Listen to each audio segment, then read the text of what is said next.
परम सत्कारयोग गुरु प्यारे साध संगत जी, राधा स्वामी जी। साध संगत जी, आज बाबा जी ने बहुत छोटा सत्संग फरमाया है जी। बाबा जी ने आज लगभग 45 मिनट का सत्संग फरमाया और एक बात पर बाबा जी इमोशनल हो गए जी। आज हुजूर जी ने वही शॉल ओढ़ रखी थी जो अक्सर बाबा जी ओढ़ते हैं जी।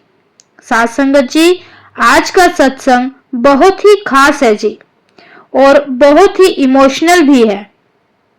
आज बाबा जी ने कुछ ऐसी बातें कह दी कि संगत रो पड़ी जी। बाबा जी ने आज दिल का हुजरा साफ कर जाना के आने के लिए वाणी पर सत्संग फरमाया जी। बाबा जी ने समझाया कि ये तुलसी साहब की वाणी है। ये वाणी तुलसी साहब ने मुस्लिम जिज्ञासु शेख तकी के लिए उच्चारी थी। मुस्लिम जिज्ञासु हज यात्रा से लौट रहा था और उसने अपना खेमा तुलसी साहब के डेरे के पास लगा लिया था जी। दिल का हुजरा साफ कर, हुजरा का मतलब है दिल का कोना और जाना का मतलब है वो फूल, वो कुल मालिक। बाबा जी बोले, हम घर की ओर अपने शरीर की सफाई तो हर रोज करते हैं, परंतु हमें अपने अंदर की कोई परवाह नहीं है। जब तक हम अपने अंदर की सफाई नहीं करेंगे तब तक हम मालिक की खुशी हासिल नहीं कर पाएंगे। बाहरी सफाई से हम सिर्फ अपने शरीर को चमका सकते हैं। मालिक को बसाना है तो हुजरा साफ करने की जरूरत है। बाबा जी ने बर्तन का उदाहरण देते हुए समझाया कि जब कोई हमारे घर आता है तो वो हमें कह देता है कि आपके घर के बर्तन साफ नहीं है, और उसके कहने पर हम अपने घर पर बड़े बर्तन को रगड़ रगड़ कर साफ करने लगते हैं, और जब हम रगड़ते जाते हैं तो बर्तन अपनी असल अवस्था में वापस लौट आता है। लेकिन हमारे मन पर जो कर्मों की मेल चढ़ी हुई है, हम उसकी परवाह नहीं करते। बाबा जी बोले, मन तू ज्योत स्वरूप है, अपना असल पहचान। मन की असल अवस्था तो प्रकाश थी। मेल को इकट्ठा कर करके मन के ऊपर मेल की एक परत चढ़ गई है। जब तक उस मेल को नहीं उतारेंगे मन अपनी असल अवस्था में नहीं आएगा। आगे बाबा जी ने कहा कि मेल को उतारने के लिए हम परमार्थ में तो आ जाते हैं, लेकिन हमें वो युक्ति नहीं पता होती जिससे मालिक की खुशी को हासिल किया जा सके। बिना युक्ति के हम एक कदम भी आगे नहीं बढ़ पाएंगे। बाबा जी बोले, आज हम जिन्हें अपना समझकर बैठे हुए हैं, इन्होंने हमारा साथ नहीं देना। आज जिन्हें हम अपना मान कर बैठे हैं, बड़े महाराज जी इन्हें मीठा ठग कहकर पुकारते थे। ये अपनापन जताकर अंत वेले हमें छोड़ जाते हैं। अगर ये हमारे अपने नहीं हैं तो फिर संगी कौन है? सबसे नजदीकी रिश्ता तो हमारा अपने शरीर के साथ है, लेकिन जब शरीर ही साथ नहीं देता तो हमारा साथ और कौन देगा? कौन हमारे साथ रिश्ते को निभाएगा? बाबा जी बोले, आज हम भटक रहे हैं, अपने असल को भूलकर बैठ गए हैं। बाबा जी ने बच्चे का उदाहरण देते हुए समझाया कि जब बच्चा अपने बाप के साथ मेले में जाता है और बाप की उंगली छूट जाती है तो बच्चे को वही खेल तमाशे अच्छे नहीं लगते जिनको देखने वो मेले गया था। हमारी हालत भी इस बच्चे की तरह है।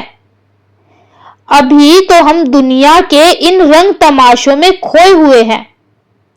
हमें खबर ही नहीं कि मालिक की उंगली को हम छोड़ बैठे हैं। जिस दिन हमें खबर होगी तो हमारा हाल भी उस बच्चे जैसा ही होगा। फिर हमें ये रंग तमाशे अच्छे नहीं लगेंगे। बाबा जी बोले कि हमारे पास हर काम के लिए समय ही समय है। किसी को मिलने का टाइम दे रखा है तो हम समय से भी पहले पहुंच जाते हैं। हर काम का टाइम हम निकाल लेते हैं। लेकिन जिस कुल मालिक ने हमें ये जीवन दिया है, उस मालिक के लिए हमारे पास टाइम नहीं है। साथ संगत जी, ये बात बोलते बोलते बाबा जी बहुत ज्यादा इमोशनल हो गए थे और बाबा जी को इमोशनल हुआ देख बीवियां रोने लगी थी।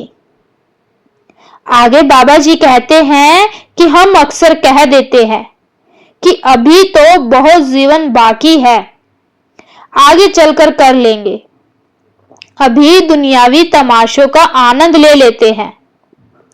भाई मेरे, ये तो हमारी प्लानिंग है। उसकी क्या प्लानिंग है, ये तो वही जानता है। हम दुनियावी धन दौलत के पीछे भाग रहे हैं और सच को भूले बैठे हैं। हम सालों बाद की प्लानिंग करके बैठे हुए हैं। अगर मालिक ने हमें पहले बुला लिया तो हम क्या मुंह दिखाएंगे? क्या कहेंगे वहां पर कि हमने इतनी जायदाद बनाई है, इतना बैंक बैलेंस बनाया है?